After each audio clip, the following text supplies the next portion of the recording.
Hey, what's up guys, 𝐻𝐿𝐤𝐤 here, and welcome to episode 4 of Scaling to Glory, where in today's episode we're going to be playing our final game for the Division Rivals placement.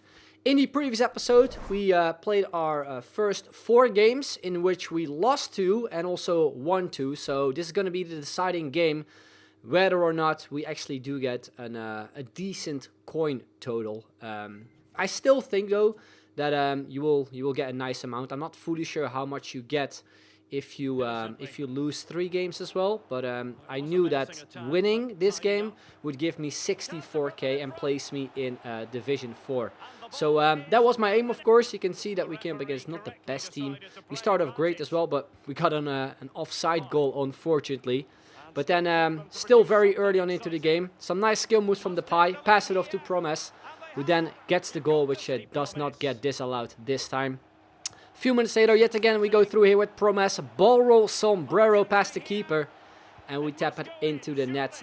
This is actually one of the new things in FIFA 21 as well, where players in FIFA 20 usually would just run into the goalkeeper and kind of trip over. At least that's what happened most of the time in FIFA 20. Same with like slide tackles and stuff. But in 21, the player is more likely to jump or to just avoid basically that collision, which happened with that goal as well. So yeah, it was nice to see that in action, and yeah, it was a fantastic goal as well. And yeah, you can see as well we were up 3-0, and then towards the end of the first half, decided to do some more skill moves as we were already up with that much. Trying to score some more goals, of course, and a little bit better goals as well. Here again, a run with 𝐋𝐢𝐤𝐤, which we couldn't finish off, unfortunately.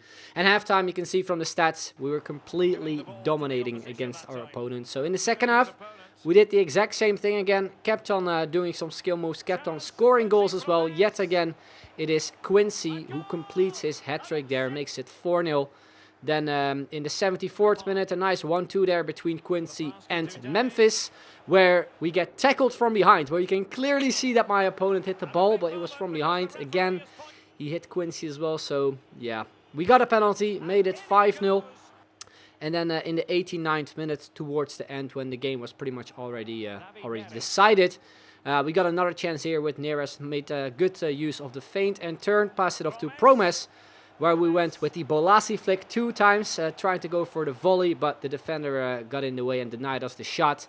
And that's also how the game ended. So we won our final placement match. We got a nice 1,300 coins from that game as well, as we, I believe, still have that coin bonus. And yeah, as I said before, because we won our final game, it means we get placed in Division 4. But even more important, we get 64,000 coins added to our coin balance, meaning we can upgrade the team again, which is definitely something I want to do for this episode as well. Now afterwards, I decided to play some more squad battle games, and that is also what you will be seeing for the remaining of this episode, as this was, I believe, on a Friday or on a Thursday recorded, I think. I just decided to just play some squad battle games each day, and also do some SBCs, which I mentioned in the previous episode actually. I had some issues with it on the console, so I decided to mostly do them on the web app. Just the basic stuff, the basic SBCs really, which I also just redeemed one of, as well as I think I had one player which I needed to put loyalty on. So yeah, done that SBC as well. And we got a lone player pack here, where we got, I believe, Willian from Arsenal. To be fair, he looks pretty good as a cam actually, so I might be using him as a super sub or something when I need to make some changes. Afterwards, you can see that my coin balance was completely gone, meaning that I already had upgraded the team. Also made some coins, as I picked up some players for cheap during midnight and sold them on for a couple more coins, like I did with 𝐋𝐤𝐤𝐤 and also with Di Maria. But this is the team I decided to actually go for. You can see quite a few changes, but also quite a few players are still in the team. The first player I decided to pick up was Manolas, as I still really liked 𝐋𝐤𝐤𝐤, but I felt that I needed a more of a pacier defender in the team. So I went with Manolas, picked him up for 19k. Then I sniped this guy, Theo Hernandez from AC Milan, for 6k. I think he's extinct at 18k, so I got extremely lucky with him. And yeah, one of the better left backs in the game as well. The best out of like every single left back in this series, without a doubt. And then we got Ousmane Dembele, picked him up straight after we got the placement matches done, when we got the 64k, picked him up for just under 40k.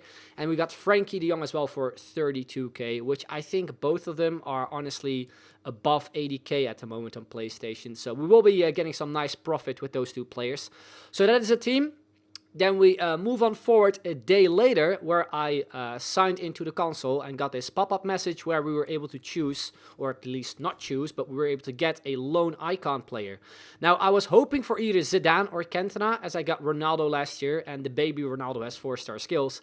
And you can see that we had actually quite a bit of luck, as we got one of the new icons in Eric Cantona, who has 5-star skill moves, 4-star weak foot. I believe this is the baby version.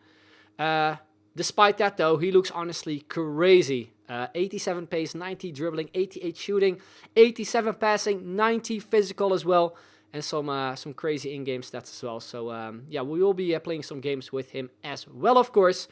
And then yeah, again, decide to play my remaining squad battle games. And unfortunately, I was still on a very good streak. I won all my games. Up until I faced against a pretty good gold team, which I decided to take on a legendary, and I lost 3-1. And you can see from the stats, like, it did not reflect how the game actually went, as we were the better side, but I just gave away 3 chances. And you know how the AI is on legendary. They're kind of a cheat code, and whenever they get the chance, it is basically a goal. So I unfortunately lost that game. My first loss on squad battles as well. So yeah, I knew I had to kind of change my kind of tactics going forward. Afterwards, I decided to pick up one of my favorite badges in all history, the Botafogo one. I've been using this badge, I don't know, like since FIFA 15 or something. I get a lot of questions usually about that badge, but it is from the Liga de Brazil, which unfortunately is not in the game players-wise, but it is in the game in terms of the badges and the kits. So you are able to get some cool stuff from that league. Then I picked up a new goalkeeper, Donnarumma, as Reina desperately needed a replacement. And Donnarumma is probably like one of the better goalkeepers as well in the Serie A. I asked you guys on Twitter, in case you haven't followed me yet, make sure to follow me at 𝐋𝐢𝐤𝐞94. Very active on there. I asked you guys which goalkeeper you guys thought was actually one of the most OP goalkeepers in the game, or the most annoying goalkeepers.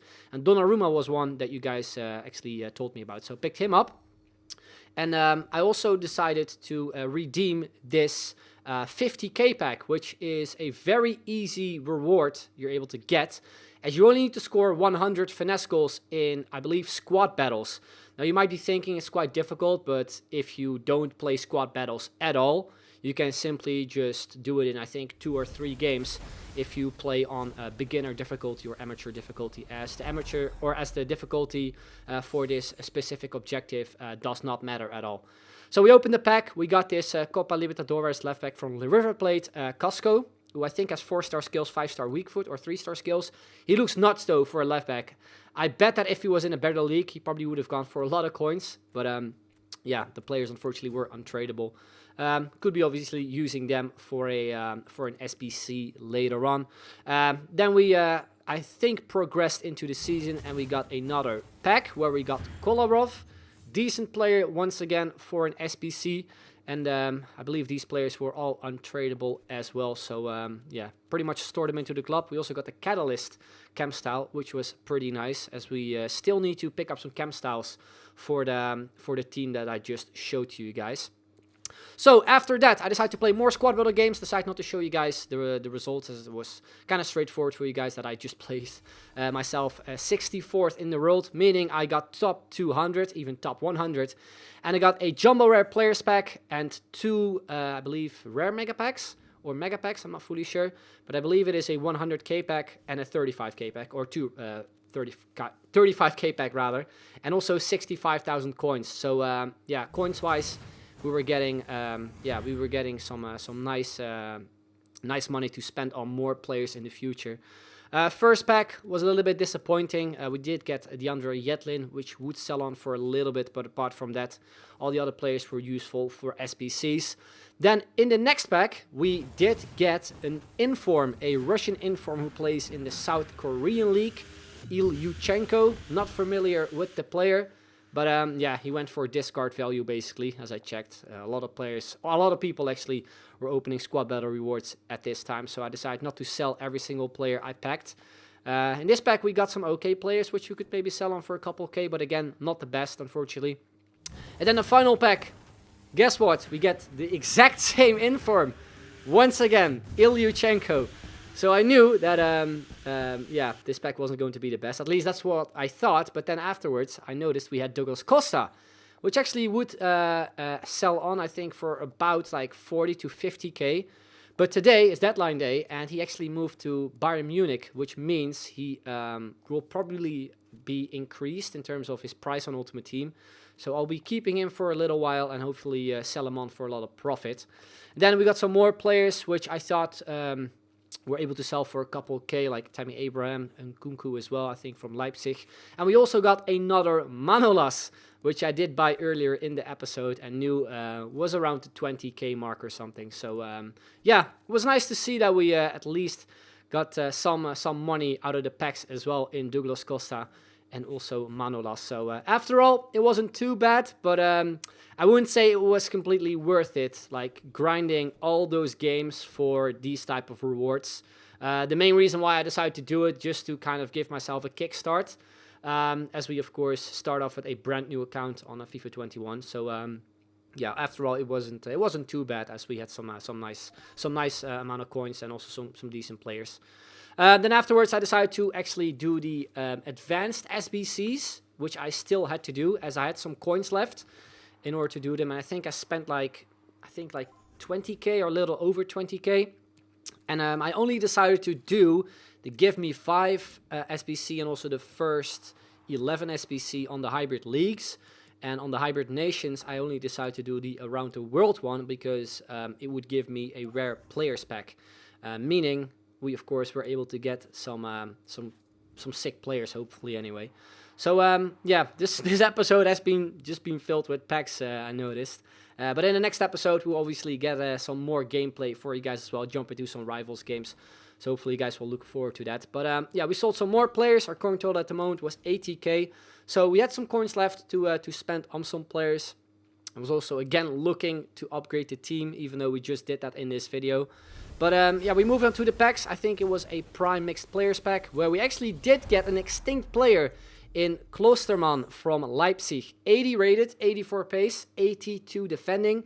I believe he was a right back last year. And yeah, as you can see, he moved to a center back this year, meaning he's probably one of the better center backs in the game when it comes to starter teams. I think he's extinct at 18K. I'm not fully sure whether or not he would go for more, considering he's very low rated, therefore quite common in packs. But yeah, I will most likely be selling him somewhere next week, I think. Or at least, is that next week when we're able to play Weekend League? I think it's actually on the 16th of October. I think around that time I will be selling some players, as they're definitely like the meta players people are looking forward to use. The next up, we have a boards player. We got 𝐶𝐞, and when I was opening this pack, I was screaming, yes, we got Llorente, but then I noticed on FUTAT or on FUTBin that Llorente was only 82 rated, meaning he wasn't going to be a boards player anyway, so I kind of got mixed up with those two. But yeah, 𝐶𝐞 85 rated, a player I can obviously sell on. And we got some more decent players which we sold, or at least were able to sell for a couple K, including Clinton Mata. And then we move on to the final pack of this video, where we once again got an inform, this time a Polish one, but once again a striker as well, Dungai from, I think, the Chinese Super League. So I knew that after we opened, of course, we skipped through. We were able to get like a high-rated player or something, and we actually did get some decent players. We got Tagliafico, Mandanda, and we got this bad boy, Gomez, who I believe is around the 100K mark. And stats-wise as well, he looks incredible. So I really want to know from you guys whether or not I should keep him into the team and sell him at a later point, or just sell him as soon as I can, basically, because it would bump up the coin total a lot as well. Like I'm not fully sure what to do, because I could maybe like save coins for like one big player, or just try to like make a cool hybrid with some of the meta players and also some of the better 5-star skillers out there. So please let me know in the comments down below what you guys think is the best to do for me. But all in all, we got pretty lucky with some of these rare player packs, so I would definitely recommend to you guys as well to do them, as almost every single year I've had some luck, especially with those rare player packs. They always seem to give out, which is awesome. So extremely satisfied with how it all ended after I done that SBC. But anyway, guys, that is where we're ending of this episode. Hopefully you guys enjoyed it. Not a lot of gameplay, but as I said, there will be tons of gameplay in the next episode, so hopefully you guys are looking forward to that as well. Anyway, that's the end. Hopefully you enjoyed it. If you of course did, drop a like, subscribe if you haven't already, hit the notification bell as well for more videos, and that's pretty much the end. I'd like to thank you very much for watching, and I'll see you guys later. Bye bye.